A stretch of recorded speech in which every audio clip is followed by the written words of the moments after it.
Assalamualaikum to all of you. Hopefully you are doing well. Welcome to my channel with another video on sociology lecture series. आज हम conflict theory के ऊपर बात करेंगे और conflict theory की ख़ास बात यह है कि ये ना सिर्फ सोशियोलॉजी में आपको हेल्प करेगी बल्कि आपको आईआर में और ऐसे राइटिंग में, इसके अलावा जो है जेंडर स्टडीज़, क्रिमिनोलॉजी, तो इन तमाम सब्जेक्ट में ये आपको हेल्प करेगी। किस तरह से हेल्प करेगी वो मैं इस वीडियो के दरमियान बताऊंगा। साथ ही वीडियो के आखिर में एक एक्सरसाइज है जिसके थ्रू आपकी क्रिटिकल थिंकिंग जो है वो इन्हांस होगी। सो चलते हैं टॉपिक की तरफ। Conflict theory of sociology. Conflict theory जो है वो कार्ल मार्क्स की थ्योरी है और कार्ल मार्क्स के बारे में आपको पता होगा कि ये एक सोशियोलॉजिस्ट थे जो कि कैपिटलिज़म के काफ़ी ख़िलाफ़ थे, इसलिए इनकी ये थ्योरी जो है वो कैपिटलिज़म को जो है वो बहुत ज़्यादा क्रिटिसाइज़ करती है। किस तरह से करती है ये आगे देखते हैं। अच्छा, ये स्टेट करती है society is constantly in conflict over resources, यानी कि हम सब लोग जो है वो सोसाइटी जो है वो कॉन्स्टेंटली जो है वो कॉन्फ्लिक्ट में है रिसोर्सेज के ऊपर, क्योंकि रिसोर्सेज लिमिटेड हैं तो उनके ऊपर कॉन्फ्लिक्ट हो रहा है। Conflict theory hold that social order is maintained by domination and power rather than consensus and conformity, यानी कि सोसाइटी जो है इसका जो पैराडाइम है वो हायरार्किकल है, जैसे आईआर की थ्योरी आपको बताती है जो रियलिस्ट थ्योरी है। इसी तरह से ये कॉन्फ्लिक्ट थ्योरी भी कहती है कि जो ऑर्डर है ये डोमिनेशन और पावर में है, ठीक है। और इस पावर में क्या हो रहा है कि जो वेल्थी और पावरफुल लोग हैं वो जो है वो सप्रेस कर रहे हैं पुअर और पावरलेस लोगों को। अब ये स्टेटमेंट है, स्टेटमेंट आपको कहीं से भी मिल जाएगी। इसको मेन चीज़ ये कि आपने यूटिलाइज़ कैसे करना है। तो सबसे पहले हम इसके टेक अवेज पर चलते हैं। टेक अवेज क्या हमें इस थ्योरी से मिल रहे हैं। Conflict theory focus on the competition between group with in society over limited resources. The first and foremost thing कि सोसाइटी में रिसोर्सेज लिमिटेड हैं, उन लिमिटेड रिसोर्सेज की वजह से क्या हो रहा है, कंपटीशन डेवलप हो रहा है। फॉर इंस्टेंस आप ऑफिस में जॉब करते हैं और आपके ऑफिस में जो है प्रमोशन की एक वैकेंसी आती है, ठीक है, और आप 5 लोग हैं, तो उन 5 लोगों के अंदर कंपटीशन पैदा हो जाता है कि मैं जो है वो अच्छी परफॉर्मेंस दिखा के जो है अपनी जो वैकेंसी है इसको फिल करूँगा। तो इसी तरह से जो है बाकी सारी चीज़ें भी होती हैं सोसाइटी में और कंपटीशन डेवलप होता है।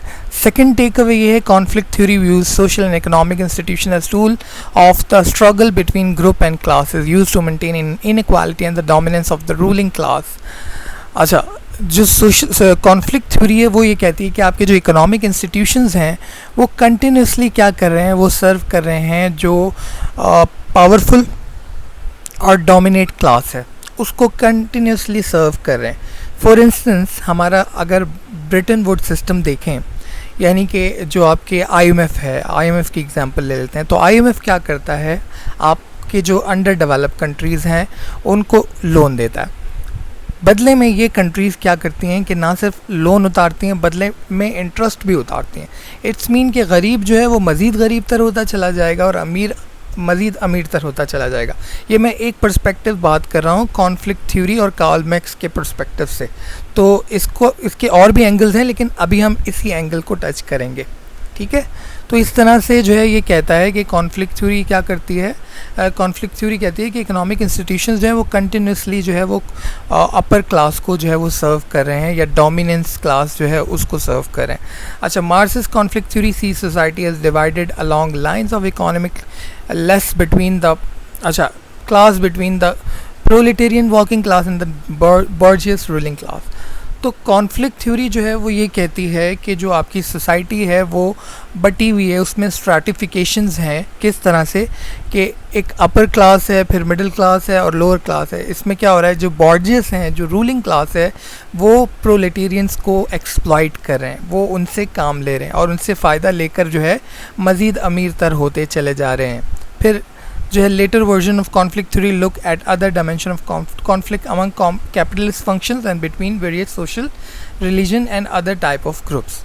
अच्छा, फर्दर जो है अगर आप देखें इसी तरह से ये एक आस्पेक्ट है कि रूलिंग क्लास और जो है प्रोलेटेरियन क्लास, इसी तरह से जो है वो फिर डिफरेंट सोशल और जो है टाइप ऑफ ग्रुप्स को आप देख कर जो है वो एनालाइज कर सकते हैं कि किस तरह से एक ग्रुप दूसरे ग्रुप को एक्सप्लॉइट करता है। ये हो गए टेक अवेज। अब इस टेक अवेज को अगर हम करंट सिनेरियो के अंदर जो है वो देखें तो आप एक चीज़ नोटिस करें कि यूएस चाइना ट्रेड वॉर क्या है। यूएस चाइना ट्रेड वॉर यही है कि जो अपर क्लास है या जो पावर में है, जो डोमिनेंस क्लास है, वो दूसरी क्लास के ऊपर जो है वो सेंक्शंस लगाना चाहती है या उसको सप्रेस करना चाहती है, ताकि जो है जो दूसरी क्लास है वो उसके बराबर में आकर ना खड़ी हो जाए। यानी कि इन दोनों के दरमियान कॉन्फ्लिक्ट पैदा हो गया है। क्यों हुआ है? क्योंकि यूएस जो है, जो डोमिनेंस क्लास है, वो चाहती है कि चाइना जो है वो इसके बराबर में आकर ना खड़ा हो जाए। इसी तरह से जो है आप डिस्प्यूट देख लें रिसोर्सेज के ऊपर, अगर आप बाउंड्रीज़ की डिस्प्यूट देख लें और पानी का डिस्प्यूट जैसे इंडिया और पाकिस्तान के दरमियान है, वो भी कॉन्फ्लिक्ट थ्योरी जस्टिफाई करती है कि जी पानी जो है वो लिमिटेड रिसोर्स है और जो कि हम जो एक फोरकास्ट है कि जो थर्ड वर्ल्ड वॉर है वो पानी की वजह से होगी, वो भी कॉन्फ्लिक्ट थ्योरी जो है उसको बैक करती है। इसी तरह से इंटरस्टेट लेवल पे भी कॉन्फ्लिक्ट्स होते हैं, जैसे सिंध और पंजाब का एक कॉन्फ्लिक्ट जो है वो चलता चला आ रहा है, जिसकी वजह से हमारे डैम्स नहीं बन रहे हैं, कि पानी का जो है हमारा एक कॉन्फ्लिक्ट है कि जी जो रिसोर्सेज हैं उनको डिस्ट्रीब्यूट किया जाए इक्वली। इसी तरह से यही कॉन्फ्लिक्ट फर्दर जो है वो बलूचिस्तान के साथ भी अब जुड़ चुका है। बलूचिस्तान भी कह रहा है कि जी मुझे जो है वो पानी नहीं मिलता है। तो इस तरह से कॉन्फ्लिक्ट्स जो हैं वो डेवलप होते हैं लिमिटेड रिसोर्सेज के ऊपर। ये हमने करंट सिनेरियो में जो है वो एनालाइज भी कर लिया। नाउ अब हम इसकी लिमिटेशंस को देख लेते हैं कि लिमिटेशंस क्या हैं इसकी। The primary limitation of the social conflict perspective is that it overlook the stability of society। अच्छा, मैं एक और चीज़ ऐड करना चाहूँगा इसके अंदर कि ये जो थ्योरी है, ये जो हमने इससे पिछले लेक्चर में जो है स्ट्रक्चरल फंक्शनल थ्योरी पढ़ी थी, वो ये कहती है कि सोसाइटी जो है वो इक्विलिब्रियम की तरफ जाती है, ठीक है। और ये जो है ये सोसाइटी जो है, ये जो आपकी कॉन्फ्लिक्ट थ्योरी है, ये भी जो है यही मतलब स्टेबिलिटी की बात कर रही है, ओवरलुक कर रही है स्टेबिलिटी को, कि जो है स्टेबिलिटी ऑफ सोसाइटीज़ जो हैं उसको बहुत ज़्यादा ओवरलुक कर लिया इसने, जबकि ऐसा होता नहीं है। सोसाइटीज़ जो है वो स्टेबल नहीं रहती। सोशल कॉन्फ्लिक्ट थ्योरी कहती है कि जी सोसाइटी में कॉन्फ्लिक्ट रहते ही रहते हैं, डोमिनेंस क्लास डोमिनेंस ही रहती है, प्रोलेटेरियन जो है गरीब से गरीब तर होते चले जाते हैं। ऐसा नहीं है। ऐसा क्यों नहीं है? क्योंकि सोसाइटीज़ चेंज होती रहती हैं। फॉर इंस्टेंस बहुत सारी कंट्रीज़ हैं जिन्होंने अपने आप को बूस्ट करके जो है इकोनॉमिक बूस्ट करके, अगर आप चाइना की एग्जांपल भी ले लें, इवन तो चाइना में 78 से पहले जो है वो डेन शॉपिंग के दौर से पहले तक जो है वो गुर्बत थी, और इवन खाने का भी वहाँ पे जो है वो जैसे यहाँ पर जो है वो फुकदान था, इसी तरह वहाँ पर भी था। और उन्होंने क्या किया कि जो है वो रिफॉर्म्स वगैरह ली, और उसकी वजह से वो उनकी सोसाइटी आज जो है वो डेवलप्ड कंट्रीज़ में से एक मानी जाती है। और इसी तरह से जो है सोसाइटीज़ चेंज होती रहती हैं। यहाँ पे मैंने एक जो है वो सोसाइटीज़ का वो भी दिया है कि सोसाइटी जो है वो पहले हंटर गैदर थी, फिर एग्रेरियन हुई, फिर हॉर्टिकल्चर, इंडस्ट्रियलिस्ट और फिर पोस्ट इंडस्ट्रियलिस्ट के फेज़ में चली गई। तो सोसाइटीज़ चेंज होती रहती हैं, और जो है वो इसी तरह से जो है वो डेवलप कंट्रीज़ जो हैं और जो अंडर डेवलप कंट्रीज़ हैं उनके भी जो है मोबिलिटी होती रहती है।